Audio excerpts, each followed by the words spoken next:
The transfer market for their fans are high. A couple of signings already, more on the way?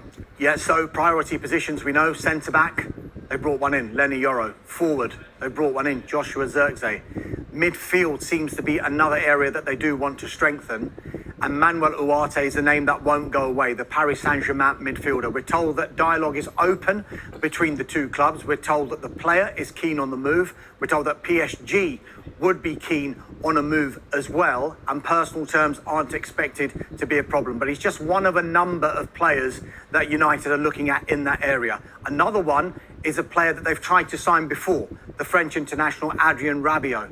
They tried to sign him last summer, but he ended up signing a one-year contract with Juventus, and it was expected he'd be staying at Juventus at the end of that one-year contract. But both Juventus and Rabiot have since announced that they're parting ways, and that means that he's now a free agent. So one to keep an eye on there.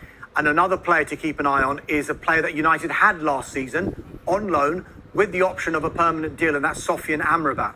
Now, if you'd spoken to Manchester United fans maybe 6 weeks before the end of the season, they wouldn't have expected United to be even considering triggering that option. It's around 20 million euros. But in the final few weeks of the season, Amrabat began to start games for United. He started the FA Cup final in that famous win against Manchester City. So now United feel that they've got a decision to make with regard to Amrabat. But against the backdrop of all of that, while United are trying to do due diligence on midfielders, it appears that it could be dependent on budgets and squad space. Now, squad space could be important here because the likes of Casemiro and Scott McTominay are attracting interest from clubs. Now, Casemiro, we do know there was a lot of interest from Saudi Arabia. That appears to have cooled down of late, but it's still there, so we shouldn't rule it out. Scott McTominay is attracting interest from Fulham and Galatasaray. So I think it might depend on players leaving from that position